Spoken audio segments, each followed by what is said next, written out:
This episode of That Kingsville Podcast, we've got Bev and Scott from 2nd Kingsville Scouting in studio talking about all their fundraising initiatives, what all of the enrollment do for all their fun and excitement, and their fundraising initiatives for the Pacific Jamboree next year. I don't know if I've ever told you, but Jamboree is one of my favorite words to say. I'm excited for how many times it's going to get said in this episode. Jamboree. Jamboree. I don't know of any, like, you guys are, you're a journalist, like Jamboree. Yeah, like you were a journalist for 20 years. Sure.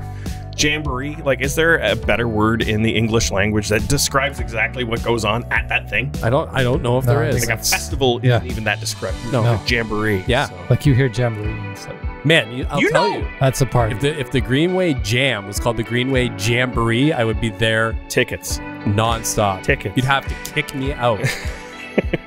So we talk with them. Jamboreeing everywhere. We also recap the revised motions that are going to town council for the facilities review this upcoming Monday, August 14th. All that and more on this episode of That Kingsville Podcast. Stay tuned. That Kingsville Podcast proudly supported by Kingsville Brewery. Guys, the beer garden's still open. We got a little bit of summer left here, so join. And the Greenway Jam's going on down there. So while you're at the Greenway Jam, pop over to the beer garden. Summer hours, Wednesdays through Sundays. I think it's 11 till sunset, regardless. But there's going to be lots going on down. Beer and cerveza or 5. Oh, beer and jam, crispy, tasty. Yeah, no, beer and jam. I can't even do anything. Thanks, Kingsville Brewery, for supporting That Kingsville Podcast. Oh, maybe some of that. Oh, that sauce, that sweetgrass sauce. A little bit of that. From the tap house. Tap house. Oh, yeah, no. And go to the tap house. There's 2 more open streets next weekend. What is it? The 19th and the 26th. Yeah. So those are the last 2 weeks of open streets. So make sure you stop by the tap house and get some of that sweetgrass sauce. And delicious. Thanks, Kingsville Brewery. Welcome to That Kingsville Podcast. I'm your host, Dave Hunt. With me, Kevin, Steve, as usual. Hello. Tonight's guests, we've got Scott and Bev from 2nd Kingsville Scouting. Thanks for joining us on the show tonight, guys. Thank you for having us. Yeah, Scouting's been in the news a lot, and a little bit more of a global scale. We'll talk about that in a little bit, but 2nd Scouting, you guys are pretty visible within the local community. We see you guys in the parades all the time, great floats and whatnot. So, tell us a little bit about the troop. Bev, you want to take this one? How many scouters do we have enlisted? In Kingsville, we're pretty lucky. We have about 20 scouters, but some work in multiple sections. So we've got a good, healthy group. Yeah, we have. It's very big. It's grown quite a bit since I've been in it over the last 10 years. We have beavers, which ages 5 to 7, and then 8 to 10 is cubs, 11 to 15 scouts, and 15 to 18 ventures. Yeah. We're one of the few groups that have all 4. I was gonna say that was a new one because when I was a scout and a cub years ago, scouts was it. And we had ventures. Did you? Yeah. In Omimi? Yeah. In Omimi. Was everyone in Omimi enlisted? That's really the only Kevin. Everybody, it's like high school. You just move on through the ranks. You just make your way up. You got it. Well, if you can't get in, do you put an ad out for adventures? No, we're not starting off there. Okay, that's brutal. I just didn't know Dave played for the Cubs either. But good for man, it's 2 for 2. Thanks, Gary, for not giving the horn honk. Yeah, don't. We don't have the board. Is it broken? We got more people today. Oh, so all the fantastic. There you go. Open season. He can put it in post. Don't worry. Geez. Okay. Sorry. Anyway. So, what are some of the events and some of the things that I'm sorry, troop, is that still the classification? I don't want to misspeak. Troop for scout age. Right. So what are some of the activities that, I don't know, we'll clarify. Am I misspeaking? No. Okay, good. No. So what are some of the activities that so far in 2023 post-pandemic, because I assume you've been able to, restart? Camping, canoeing, kayaking.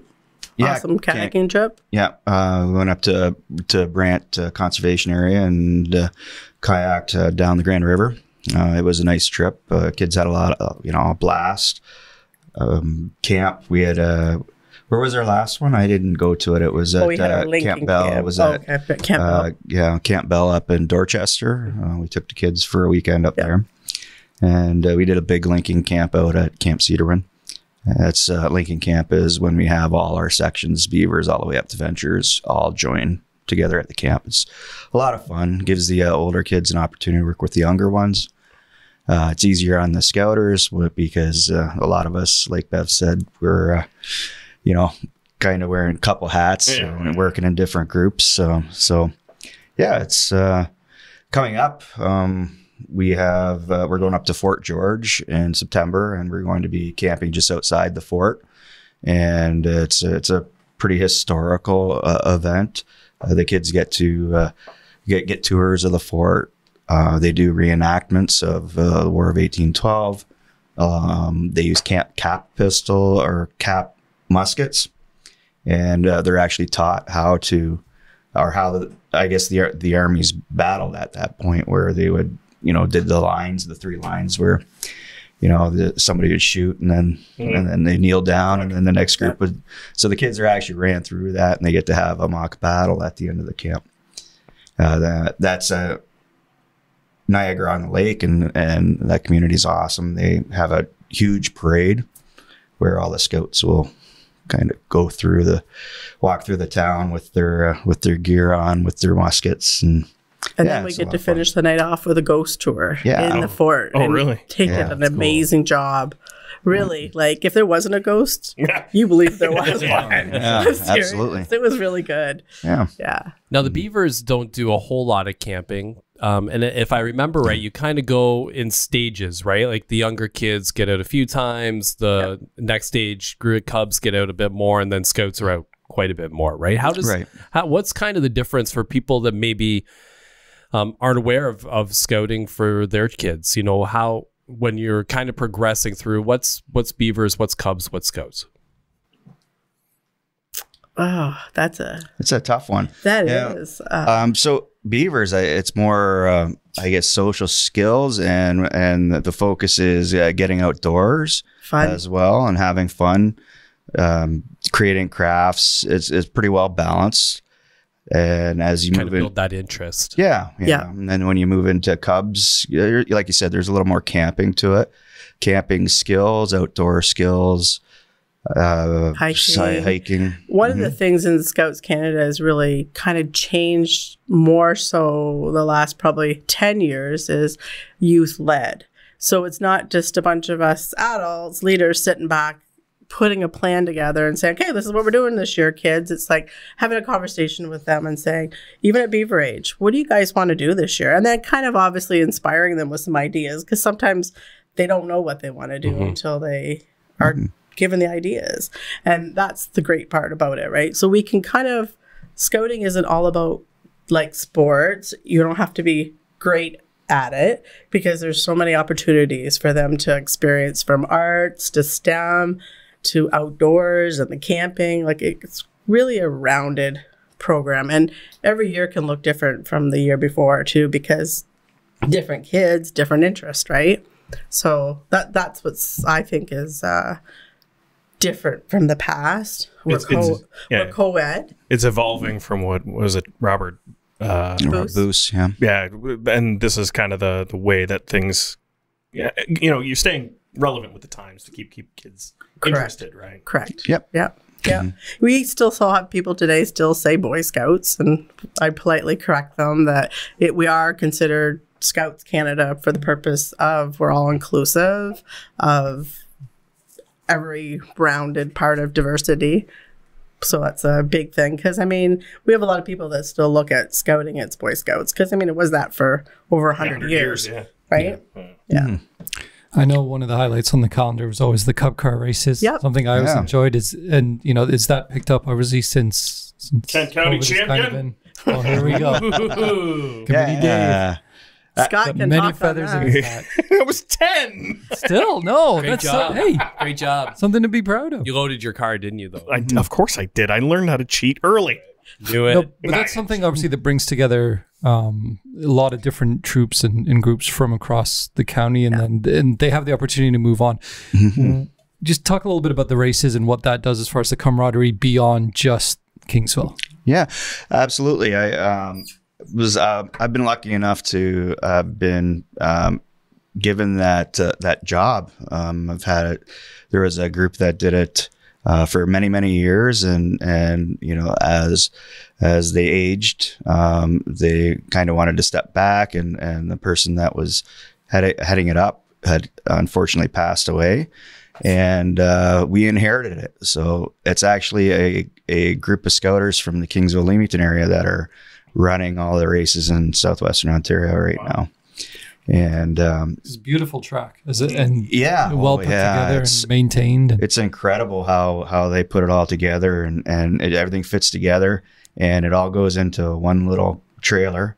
And when you pull it all out and set it all up, you're in awe about how that is able to get into that small trailer. But I guess get back to your question, you know, it's a lot of fun. It gives the youth an opportunity to interact with youth from other groups, other sections, other towns. They also have the opportunity to, if they qualify here in Essex County, we have our Harrow races. I do believe that there's February this year. Second weekend in February. And if they qualify, usually we send the top 20 in each section up to Chatham for the Tri-Shores Invitationals. So we get to interact with youth all the way up to the London area, Sarnia, all working together to have a great day. Yeah. And it's amazing the work the kids do on the cars. It's, you know, there's a lot of specs that they have to follow, and the designs that we're seeing is just unbelievable. You know, the creativity there. Stretch boundaries, you know, a little weight here, a little absolutely, a little lithium grease there. Yeah, you always, you know, you can always tell tell what kind of kid they are, because, you know, if they're artistic, they come with a car that's very artistic. You know, it just is well painted, well designed. And, you know, you have the other ones that are just all about the speed. And, you know, my son basically made a car, and it was just kind of like a little plank. And all he cared about was speed. And it was about 1.5 inches tall and the length. And he weighted it just right, and he was just blowing people out of the water as far as speed goes. You didn't set up a test track at home, do trial runs before the competition now, did you? Not giving away my secrets. Yeah. So we talked about obviously the benefits and the opportunities that the youth have. What are the benefits that you as leaders have gained over the years, and the rewards for you personally? Well, for me, it's giving back to the community. I love to work with kids and give back to the community. It gives it opportunity to volunteer throughout the community. We're involved with the Greenway Jam. We're involved with the Pumpkin Parade, the Santa Claus Parade. We get involved with Canada Day, July 1st. So we get out there. We do some work with Jack Miner as well, help them out with some of their celebrations.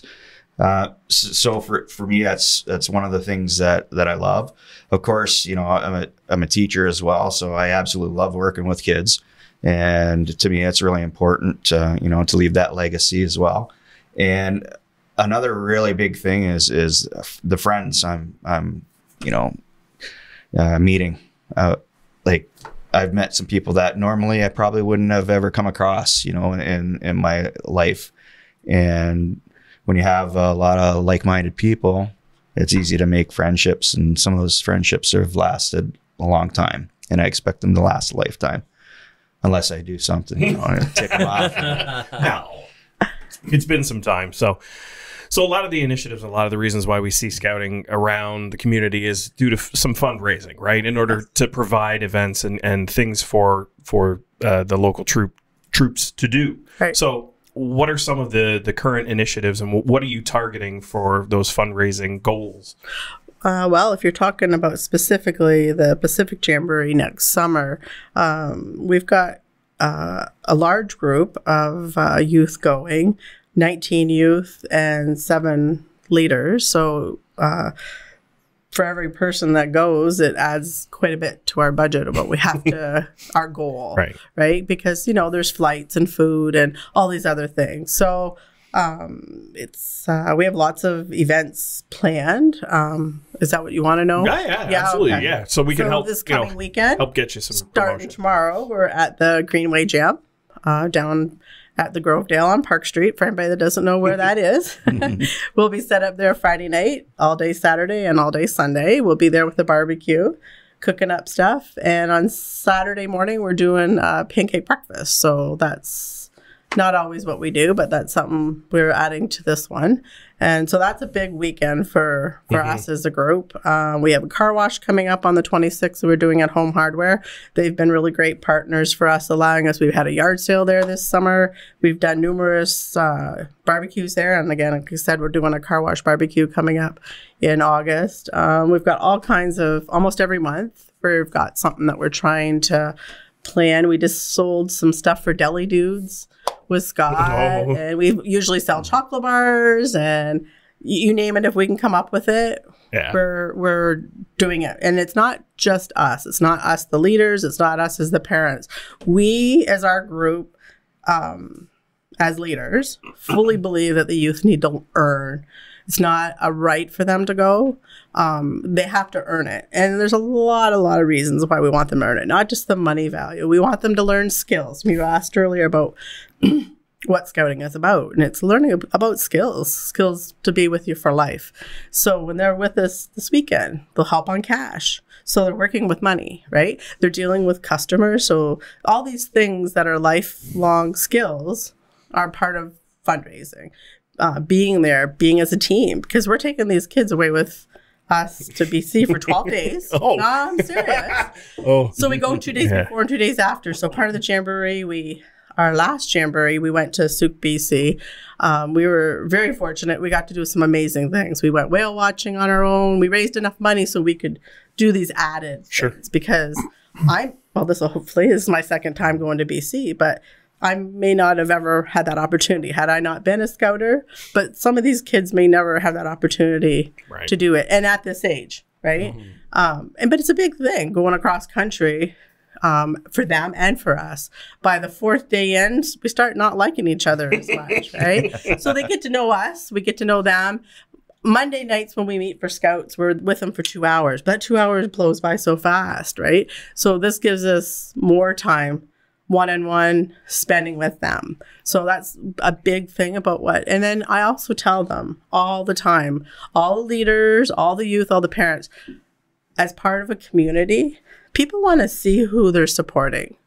They want to know who they're buying something from or giving money to, and seeing that we're shaping good citizens of our community, because we are really fortunate in Kingsville to have the community that we have. We have a very giving community. Absolutely. Very supportive. A lot of community support in Kingsville. Yeah. Is Apple Day still a thing? Yes. So we've already got places that are in the works for Apple Day.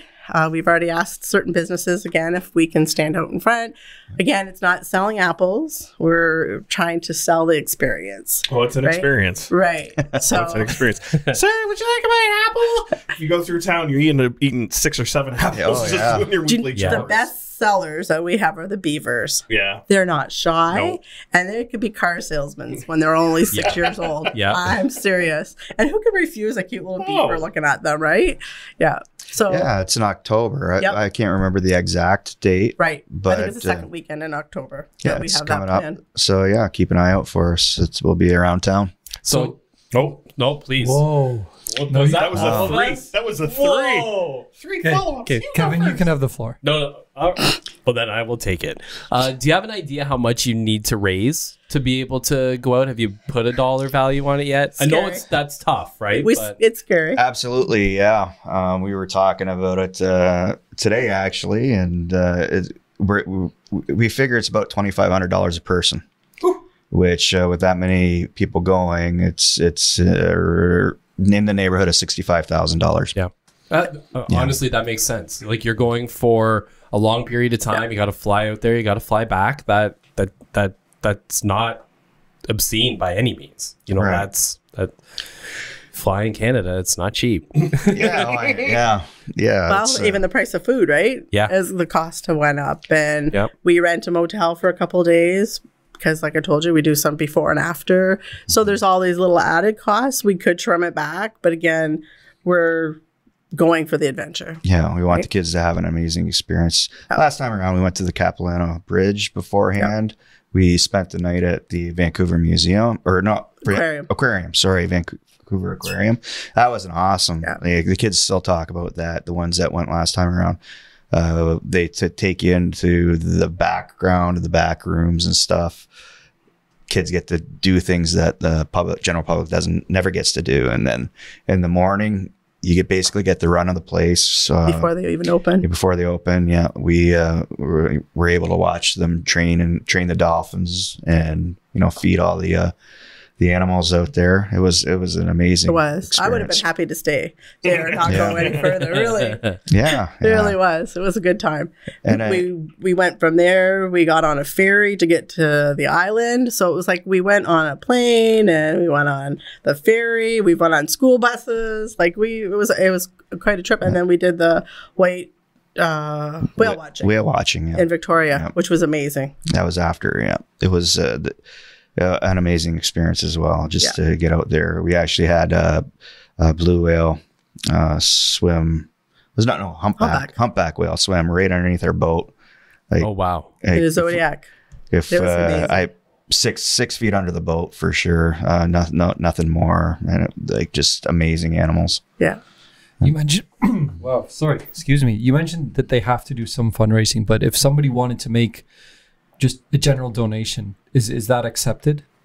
It sounds like a strange question, but the reason I'm asking is that, if each individual has to raise $2,500, but I come along and cut you a check for 10 grand, let's say, towards the trip. You're really giving. Yeah. I like it. Thanks. I pledged 10 grand to this. I love it. If, hypothetically, okay, Steve will or match. Dave or Kevin. Steve will match. Because Kevin, Kevin wants to go.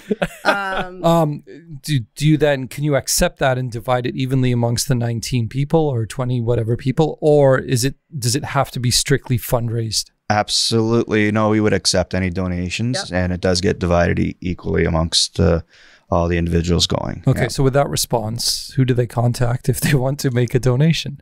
If Kevin wants to... Anyway. Oh yeah. Okay. It's gone to me now. Okay.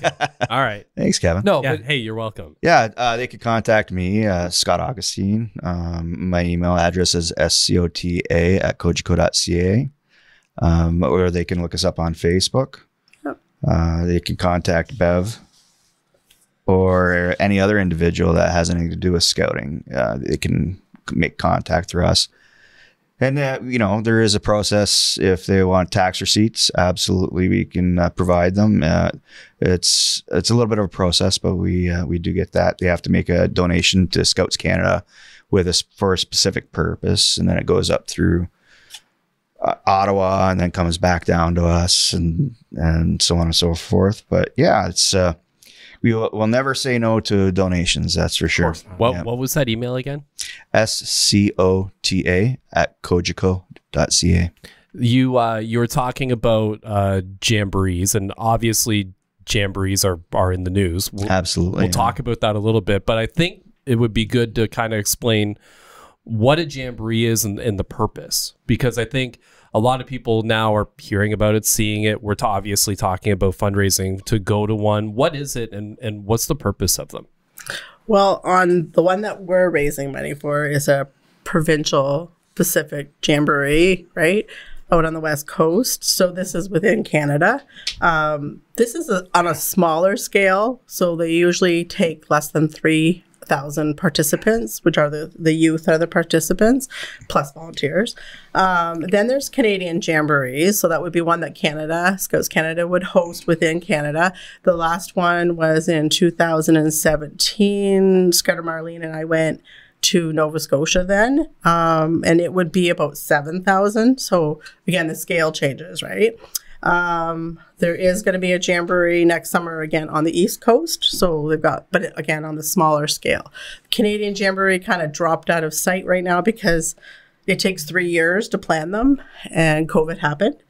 And the people that were starting that process now start all over again, and it's all volunteer based. Yeah, that makes sense. Right? So part of it gets approved through Scouts Canada, the top, and there's a lot of paperwork involved in it, right? And a lot of checks and balances and safety things that go into running a jamboree, from the property to more than we can probably even think of. So I've been to Canadian Jamboree. I've been now to 2019, I went to my first Pacific Jamboree. Both are great experiences. The Canadian Jamborees, again, are bigger. So I like the fact that this was smaller, a little more like you go into a smaller, intimate party, right? If you think 3,000 kids is small. Yeah. Right. Is it like the Olympics where, you like they do the procession when you guys, the opening ceremonies and things? Opening and closing ceremonies. Yeah. They put us in sub-camps. So sub-camps makes us into smaller little communities within the Jamboree. And the Jamborees have all kinds of activities planned. Everyone is different, right? Based on, obviously, geography, right? What you might get to do at those Jamborees. Some are done on site. Some activities are done off-site. In 2013, when I went to the Canadian Jamboree, again, now I'm a Jamboree girl, I guess, we went to Calgary. That was the summer they had the flooding. Oh. And we went whitewater rafting. That was an experience. Unintentionally? No. It was planned, but it should have only ran about a 2 and it ran about a 5. And I could go into a whole story about that experience, what happened there. So again, every Jamboree is different. We got to go to the Calgary Stampede for that one. So again, like I said about geography. So now I know you guys are leaning into this is ending this Saturday is the World Jamboree. Mm-hmm. They happen every 4 years. Same with most jamborees are every 4 years. Obviously, different years, different locations. And right. And kind of like the Olympics, like you led into World Jamboree, they would kind of, what do you call that for an Olympics? They have to bid for it, right? And again, so the next people are already in place for the next one in 4 years from now, is in Poland. Or 27? Poland. 27. Right? Yep. The one prior to this one that's just ending this weekend was in United States of America. Okay? So they're all around the world, right? Again, geography can lead to a lot of different things, right? And so World Jamboree, they were talking there's 40,000 participants plus volunteers. That's a lot of people to coordinate. Yeah. A lot of food, a lot of water, a lot of activities, a lot of logistics, right? So when you start to see, the effects of nature coming into play, that's where all of this confusion and all the challenges that those scouters face, which, there's only so much you can prepare. Absolutely. There's only so much you can do. And, absolutely. And Scouts Canada, correct me if I'm wrong, they came out and said that this wasn't a disaster. They're prepared. We're just going to move into the temporary housing to avoid the typhoon. Right. These are words that we don't ever utter around. We're like, we're just going to kick it in the hotel because a typhoon's coming in. Right. So what kind of things do you do to prepare all the scouters prior to you guys going out? Do we run through like tornado drills? No, I'm kidding. He goes to the wrong questions. No, but you have to prepare these. So these 2010, scouters. we were camping at Holiday Beach, a camp I planned with our area, and that was the year of the tornado. The night, you guys Never were there. has a tornado that we knew come on land. Nope. But it did, and it just missed us at Holiday Beach. Well, it's funny because we were actually talking about that earlier because I was working at the radio station. I did the story on it. Yeah. And if I remember right, you guys ended up in the like washrooms waiting out. There was a few. We actually had already taken our youth inside a building because the rangers were concerned about the trees falling. So, like I said, we were at Holiday Beach, but there were some camping at Point Pelee, and so. We, through Scouts Canada, we have lots of paperwork, right? So we have emergency response plans. We have all kinds of checks and balances that we have in place. You can't predict everything. We try our best with everything in life to say, okay, what could happen? Do we know everything that's going to happen? Absolutely not. You know, but it's having the right attitude, the right mindset, so that it can still, a bad experience could still be okay experience for the youth to see you can thrive and survive through COVID. And adverse. No, it's really, right? How we looked at COVID. You could either look at it as the worst thing ever to happen, but I can tell you I've seen more parents at home cooking and baking and spending time with their youth that I've never seen before. Well, we were forced to. But if you look back on it, absolutely. right, it made you slow down. Yeah, we go. Right? Yeah, well, yeah. 100%. And, Right. you know, slow down and just keep eating those baked goods and whatever. No, anyway, no. So, yeah, you do have to prepare Right. in order for them to understand. And, you know, I'm assuming that you've got some return scouters that have been to one of these events before. Are we a whole fresh crew for this jamboree? Nope. The two of us went to the last one. No, I mean the scouters. Have they ever been doing the scouts? Yeah. You mean, the kids? Yeah. Scouts. I'm using the wrong terminology. So the kids, it's brand new. They're all brand new. It's first time for all of them. Yeah. Right. So basically, once in their scouting years and troop, they would most likely get a chance to go to some type of jamboree. Gotcha. Because every 4 years, right? Yep. There are some other groups that have chosen to try out some other ones in the world right now, Harlem and a few other ones that are happening. That I know there's a Windsor group that took a kids off to Netherlands. Yeah, Netherlands or Holland. Yeah. So there are other things around the world, not just world jamborees and all that. But yeah, so basically they get to go once. Did we have any local kids that went to the World Jamboree? Do we know? Not in Kingsville. No. The last time we had any youth, we had 2 that went to World Jamboree in Japan. They had an amazing time. Yeah, the 2 of them. They get picked, right, to go to World Jamboree. They get put on a contingent, so a Canadian contingent of youth and leaders. You don't just get to decide, okay, we're going to take 12 kids. Well, I know that. Yeah. Kingsville's going to represent Canada. Right. You have to apply to get on those. So a little bit different process than us saying we're taking. You're going to go. Right. So just to clarify a point from earlier, you mentioned there are 19 scouters. And when you say scouters, you mean leaders of the various groups, right? Correct. Yeah. How many youth are involved with 2nd Kingsville? We have probably, if I had quick registration, about 65 right now. Okay. And that will change because it's kind of our quiet time. School's out. So we're active fundraising. September is usually our kickoff time again, take new registrations. And we usually run September to June. And when and where do you meet? Well, our Beavers and Cubs meet at the First Baptist Church in here in Kingsville. COVID, we were all kind of doing the outdoor thing. And our Scouts and Ventures, we were really fortunate. Jack Miners helped us out. They gave us a place to do that. As others, weren't wanting others in their space during COVID. So we adapted to what we had to. And our Scouts and Ventures love it at Jack Miners. So we never returned to the church. We stayed basically as much as we can, 90% outside. And if weather was that bad and we had something planned that we needed to be indoors. So Jack Miners has been a great partner for us along with the Baptist Church in Kingsville. Great. So if somebody wants to become a Cub, how do they enroll? Yep. So new registrations, so anyone that hasn't been in scouting, September 1st, they can go on to www.scoutscanada.ca. It's just scouts.ca. And they can join. It's all online enrollment. We definitely can answer any questions and help them along the way, but it's all done online now, which is kind of helpful for us, but we can help with what they need to know maybe.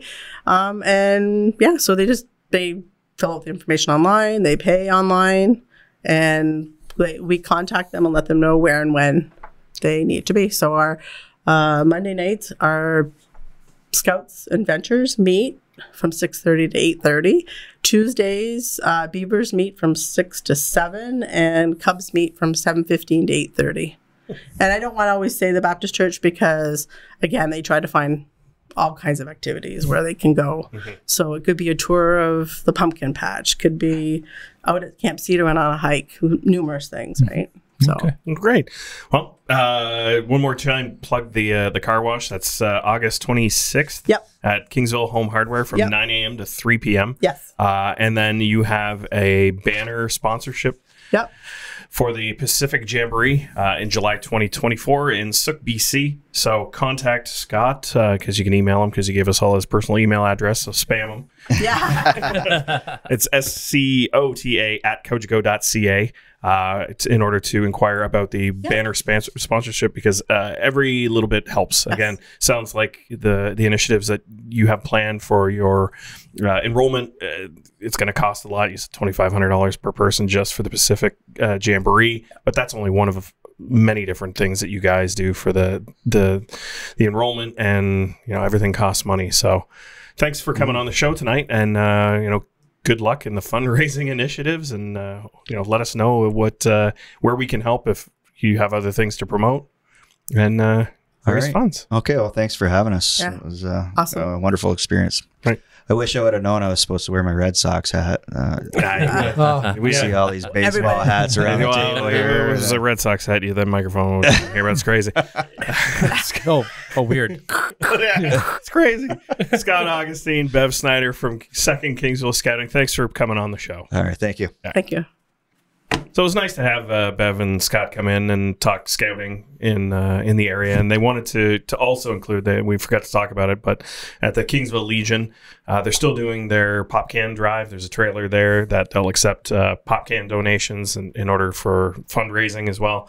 And if you attend the car wash, they'll also accept liquor cans, bottles, empties, and whatnot for fundraise driving too. And if there's a large sum, if you may have been like me during COVID and collected quite a few, you can email Scott and they can make arrangements to come grab that for you too as well. So every little bit counts. Making the money. Making the cash. So yeah, Everybody's hustling. what was the name of that? I forget. LMFAO. Yeah, it was. Yeah. No. Yeah. Oh, yeah. Yeah, LMFAO.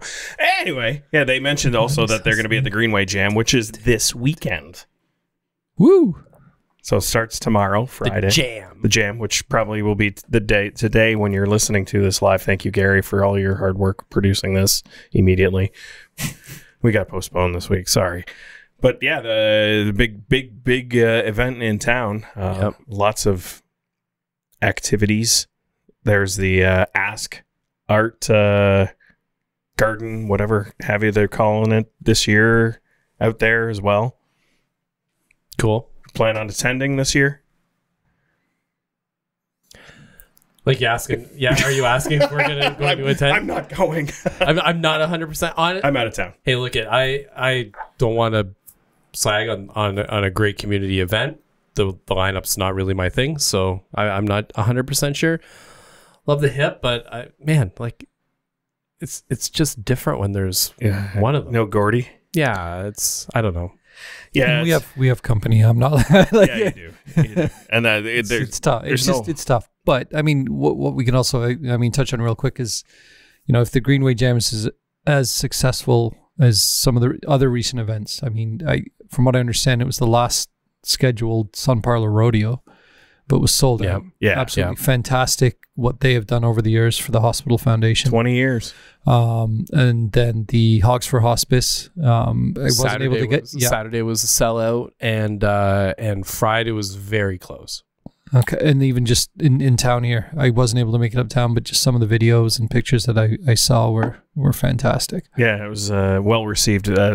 Some refinements that were made. I didn't make it uptown this year either. I was working at the house, but my daughter was, and she said it was just as crazy as it was last year, and almost 2,000 bikes again. There was 1,500 or so last year and whatnot. So. And then just if we can touch real quick on even Open Streets. I mean, I know Open Streets isn't happening this weekend because of the Greenway Jam, but from the feedback I received, it was extremely well attended and well received in Cottam. I know there was a bit of a weather blip along the way. Shower moved through, but from what I understand, there were certain businesses sold out of product. Most of them were sold out of product. They didn't expect that amount of attention or that attendance, I should say. It was fantastic for the community, that's going to, eventually have some shipping containers. But, you know, Well, we don't know. So touching on that, on Monday, August, whatever it is, what's Monday? 14. Is it? Yeah, it is 14. Okay, so Monday the 14th, that is when the facilities review goes to council for the approval. There was some refinement to some of those proposals. I don't have them in front of me because the website that used to have the proposals does not have them on there right now, and either I just can't find it because I'm not, technically inclined, or they took it down. Let's have a look. Oh, you can do that. Have your say Kingsville.ca. Yeah. All right. So if I'm General Joe Public, I want your say Kingsville. I want to have my say. Okay. Have your say Kingsville. Welcome. Okay. Community fund, current projects, water pollution control plant, Class EA, Westside Collector Road, mandatory water program, open street survey. There it is. It's there it is. It's buried. It's misinformation. It's a pixel versus an apple. I'm not gonna lie. Sorry. So revised recommendations. All right, let's see what cut them. You want to go through them? Yeah, let's do quick. it. All right. So Ridgeview Park Community Center and Fieldhouse administration undertake facility needs assessment with public input. Includes discussions with the library board, cotton baseball, soccer, and Rotary. Design a new building, picnic pavilion, community space, storage, library, etc. as determined by a needs analysis. So that is confirming that they want to maintain a library branch in Cottam. That's a change. Okay, so that is both. That's touching on both the buildings in Cottam. Okay, and that is obviously far better than the initial report. Yeah, level them and you get cocks and 20-footers. Yeah, maybe 40-footers. Yeah, and then the third part of that recommendation is to demolish the two current buildings, which was the original plan. Yep. Sure. Kingsville South Fire Station obtain an engineering report for a structural analysis, and prepare a needs assessment and proposal for renovations of the EMS. Kingsville Town Hall prepare recommendations to relocate Town Hall offices and council chambers to a new location within the next 3 to 5 years. Oh, that's an interesting timeline. It is. That's ambitious. It's very ambitious. Which is fine. I'm all for ambition. We can put them in shipping containers. Yeah, temporary ones. Temporary, like portables. Yeah, they have a time limit, and then they disappear. Prepare recommendations for use of the current building. Public Works environmental assessment or environmental services. Prepare recommendation to expand and renovate or relocate Public Works and the environmental services yard within the next 3 to 5 years. Lions Community Hall, develop an agreement with Lions Club for use of an alternative facility as possible. That's interesting. Demolition of Lions Hall after all tenants have been given reasonable time to relocate, and construct accessible washrooms for Lions Park subject to capital budget. Carnegie Arts and Visitor Center, following recommendations be brought for discussion at strategic planning. Provide the BIA with a location for their storage unit. No word if that's a temporary one. Secure the BIA's downtown speaker system and assume costs of internet and phone. Secure the speaker system. Yeah, I think they're just like just hanging there. Well, yeah, they're on the poles by a thread, clamp. By a clamp. So how would they have to secure them more? Just like screw them. Screw the clamp? Does it mean secure as in purchase? It might be. As they're there. Their property. It might be. They might be on loan or a rental. So then the town would be paying the music licensing fees to blast music and we're speculating. That's something we have to we'll find out. It makes minutia. Make space in the lower level available for community use. Kingsville Rec Complex and Arena obtain an engineering report for a structural analysis regarding the life cycle of the facility. Grovedale Arts and Culture Center, develop an operations and business plan with an emphasis on community use, arts, music, and culture, with a reduced emphasis on weddings and private functions. The reason it was built? Wow. Yeah. Okay. So, no, sorry, I didn't mean to cut you off. Yep. Lakeside Park Pavilion, obtain an engineering report for replacement of, honestly though, community use, arts, music, and culture. It's a mighty expensive price tag for, non-paying revenue generating. Can we also touch on the fact it doesn't have a stage? That too. And the acoustics are horrid. Has no lighting. We keep harping on about this building, and maybe we shouldn't because it is what it is. But target of. Yeah. Hey Gary, how would you like to go see a concert at the Grovedale with no stage and lights? Well, even at the committee of the whole meeting, because I did attend the first 2 hours of what I think turned into a 4-hour committee of the whole meeting for this. I had to leave. I had put in 2 hours. Hey, you were there 2 hours more than we were. Right. Yeah. So. Anyhow, the acoustics were terrible. It was difficult to hear. Anyway. Yeah. So it's a giant building. Lakeside Park Pavilion, obtain an engineering report for the replacement of the lake-facing patio, upgrade washrooms and kitchen facilities subject to budget approvals, complete an electrical servicing needs study for the pavilion and park to address needs of outdoor events and festivals and indoor electrical and servicing needs. So, wouldn't it make more sense to put those festivals and whatnot at the Metawas Grovedale? Well, because then you wouldn't have to do all those improvements and you just leave. But correct me if I'm wrong, they just ran new electrical in the park for Fantasy of Lights. Yeah. And for the splash pad. Like when they did all that renovation. Yeah, but I think there was a capital item in the budget a few years ago. 5 years ago, to redo the electrical servicing at the park so that they had plugs for at the park to be able to do Fantasy of Lights. And the Kingsville OPP station prepare a report on potential options for the use of the site, including market appraisal, and prepare a report in consultation with the OPP on potential options for the relocation of the OPP into a newer renovated facility. And for the Ezra Fox Municipal Building, Kingsville Highline Library, and the Unico Community Center, no motions were made by council for those, which means that those recommendations are dead. Okay, I have an issue with that. Why? Why no motion? And I don't know. I don't want to call members of council cowards, but by not doing anything, you're not doing what you've been elected to do. In defense, what was left, and again, I was present for 2 of the 3, I believe.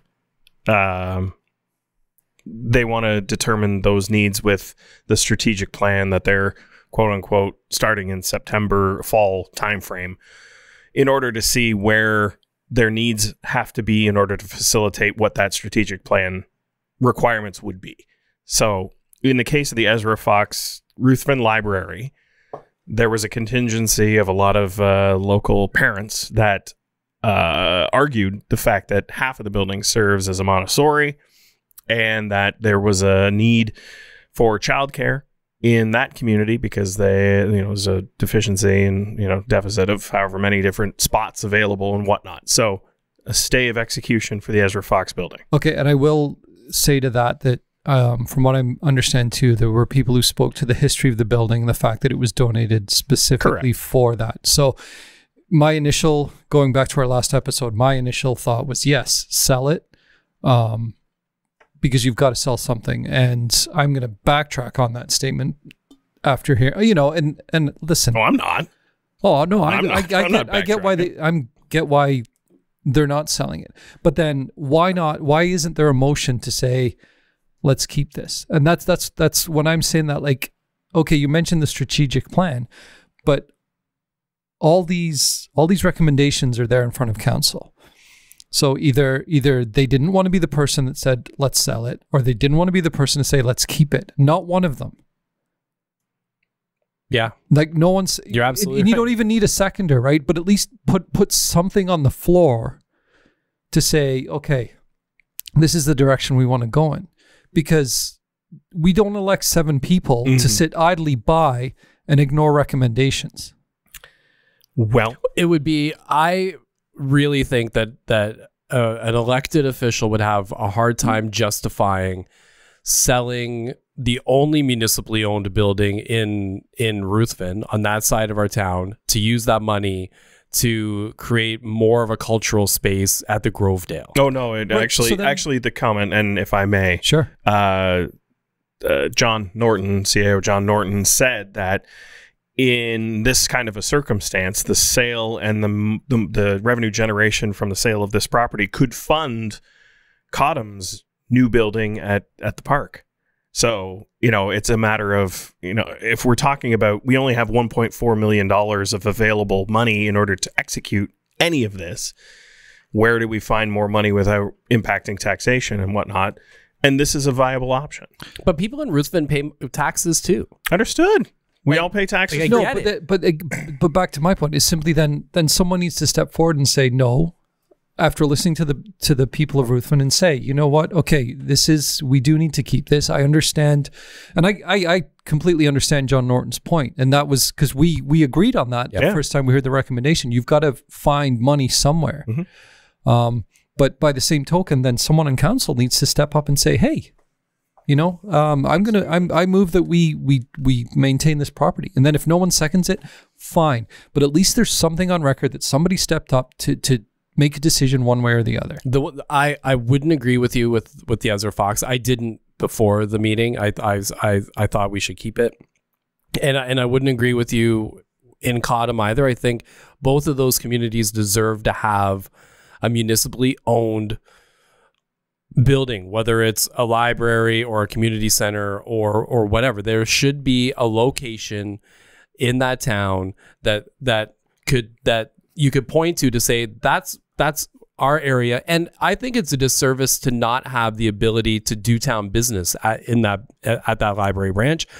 There's got to be some technological ways to be able to do that. It doesn't make sense to me that you can't have a way to be able to figure that out. And all of them, I think the Unico is the one that if you're going to sell anything, sell the building that's in the middle of town that's redundant, and use that money instead of trying to sell the only library next to a growing community. Sure, but to your point, I never said sell everything in Cottam. Sorry. Yes. I take that back. I did initially say sell Ruthven, and I've backtracked on that. But with Cottam, I understand. You can amalgamate. Yeah. But yes, they do. They need something. So that was, and then so with the Unico, there was no motion on that one, correct? Correct. Okay, and that one. Wait. There was no motion on Unico. It's not listed on the. No, it was as no motion. It was the last one. It's listed as no motion. Okay. So, and that again, kind of, it's frustrating.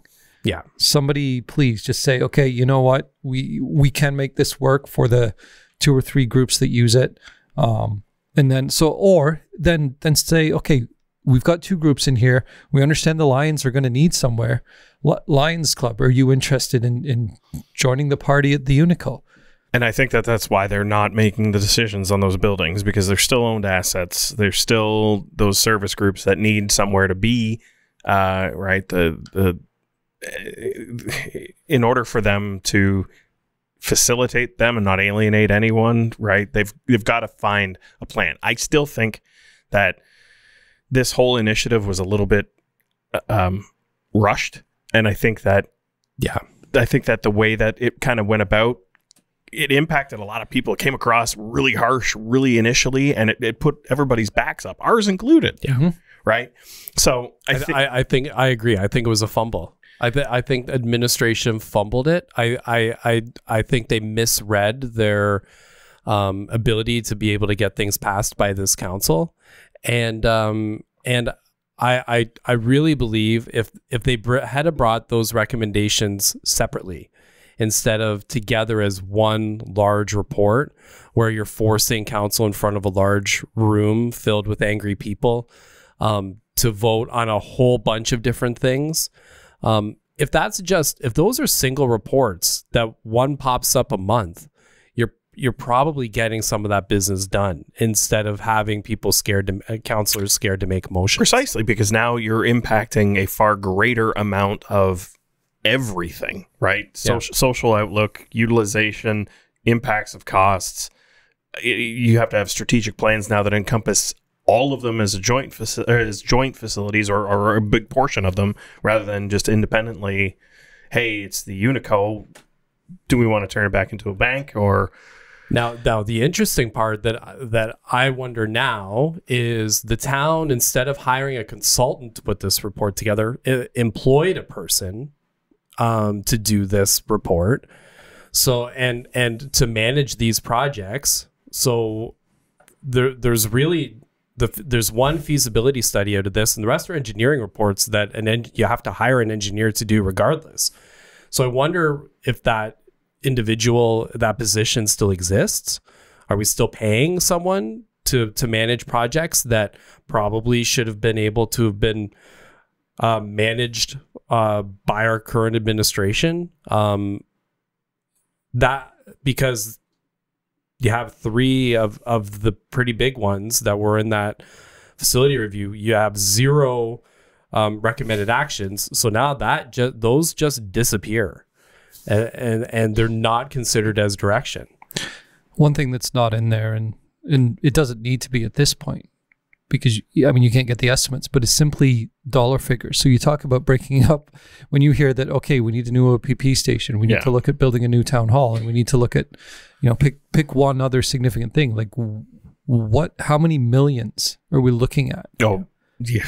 Right. So if they'd broken it up like you suggested, then it's far more palatable. But this is almost like it's scary. And I think that administration, and this is my opinion, I think it was a matter of, in years past, these things were passed over, as some of the report information found that the state of disrepair that some of these facilities were in was far neglected beyond their points of utilization. Agreed. And it was a matter of, hey, let's not candy coat it, let's just tackle it all at once. But I think that had, as you said, the negative effect on the community's reaction. I agree. You do have to, though, recognize that council over the last few years was setting money aside in reserves to be able to do those repairs. Where'd that go? Right? Where'd it go? Where'd the money go? So there is 1.4 million there still, but there was a lot of money that came out of reserves this year and not replaced. Yep. So there was some acknowledgement that there were issues with those buildings. Now, did anyone sit down and do a kind of review like we just went through? With the detail, not that I'm aware of or ever became public, if those were ever done, and that should have been done. But there was some acknowledgement by previous council administration that there were issues and they were setting money aside for it. And to clarify as well, make no mistake, this is a tough pill to swallow for everybody. Yeah, for administration, for council, and for the townspeople. It's not easy to have to deal with the faults of administrations and councils past. And in order to strategize going forward, right, sacrifices and things have to happen. The problem, again, going back to it, is when you bite off a lot. Yeah. So my concern is that with the way that this was handled, and the way that other things in the previous council were handled with regards to development and whatnot, we've talked to those points, till my ears bleed.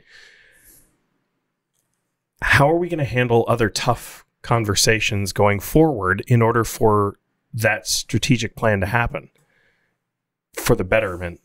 Because now, it's almost like not the boy who cried wolf. I'm using the wrong analogy. It's, everyone's gun shy. Everyone's scared. Everyone is thinking that it's the worst of the worst of the worst because it's a major impactful topic. And if it's not handled properly, are we going to be able to execute that strategic plan?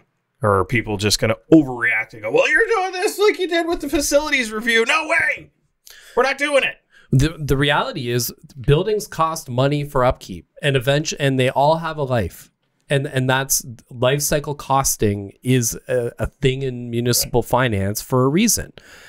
And the town of Kingsville, for a long time, decided that it was more important to keep taxes low than to properly fund life cycle costing and set aside proper amounts of money to be able to replace some of these things.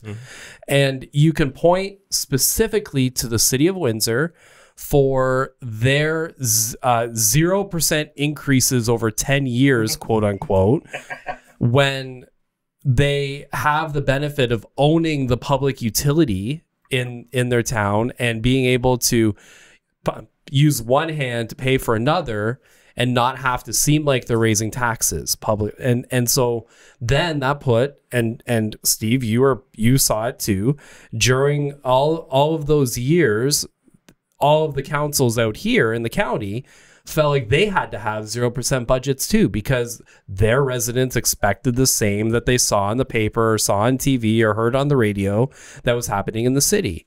And those councils for 15 years felt pressure to not increase taxes. 1%, 2%.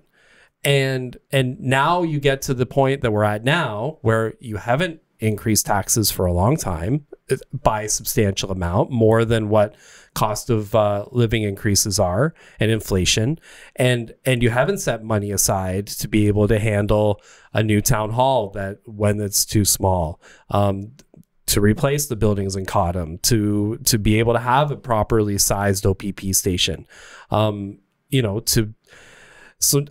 now you're at that point where, oh no, what do we do? What do we do? It's like if your roof starts leaking and your furnace goes out and you get a brand new iPhone 14. Yeah. It's if everything happens at your house at once, that's awful, but you probably should have been doing some maintenance. It's not easy. It's not easy. There's no easy way. Like, what was the number? We talked about it before. When was it the Atlas Tube Center came in to Lakeshore? Taxes increased 7%. 7% a year. Yep, 7%. In perpetuity, right? Yeah. So, yeah, and that was the first year tax increases. Right. So prepare, because it's happening. Yeah. Right. We're tackling big stuff. So, we haven't even talked about what all the infrastructure cost increases are going to be going forward with all the development on the west side of town. Right, that has to add into that calculation as well, because that's added infrastructure that has replacement costs that are gonna weigh on the tax base of Kingsville. But it'll also increase the tax base too. For the love of Pete. Yeah. So funny story. Let's end this episode with a funny story, please. When I was driving here, I was late to start the episode, later than normal. Happens. I'm usually on time-ish walking through the door. Today I was 5 minutes late, and the reason was I stopped, came out of my house, and I ended up having to go a different way because I had to make a stop on the way here, and I had to come down Main Street, and I hit a red light at Jasperson, and I hit a red light at Remark, Weigel, and I hit a red light at Spruce, and I hit a red light at Division. And I remember thinking, didn't we spend $40,000 to time these lights? We did. You caught all the reds. Yeah, I was going to say they timed it perfectly. Yeah. It was amazing. You caught them all. I caught them all. I caught every single one. Yeah. I was just saying, as I would proceed to the next one, I was like, man, I remember talking about how, and I forget who was in here. We were talking about signal time. Maybe it was Andrew Planky at the time. I think it was. Yeah. And we were talking about signal time. It's like, don't worry, we're going to be fixing it. Well, you only got one more, right? But the person that came behind you a minute later had all green. So like, there's loving life. Well, loving life. Oh boy, oh boy. Another episode. Yeah, I want to thank Scott and Bev from Kingsville Second Scouting Scouts Canada. Kingsville Scouting. Thank you. I know I said it earlier wrong. It was like Scouters, and that's the leaders. That's leaders. But, but that's okay. Yeah. So it's all good. We got it clarified. Thanks, Steve. But I always wondered, and I wish they were still here, and I had a thought of this question earlier. Is there first Kingsville Scouts? I don't know how the numbering works. I've always wondered that too. But anyway. Maybe there was. Maybe there is. Maybe there used to be. Maybe there was. I don't know. Who knows? Does anyone know anything anymore? Question for another day. Just email Scott. You got his email. What was his email address again? It was scota@cogeco.ca. Cool. Yeah, honestly, I think if you donate $1,000, he'll tell us. $10,000. $10,000. Thanks, Gary Glass, for production of the episode. You're so helpful and accommodating to our little show. Tune in next time when we talk more about the town of Kingsville and everything that goes on in it on That Kingsville Podcast. Maybe next time it'll be about things that are going right. Thanks for listening. We'll see you next time.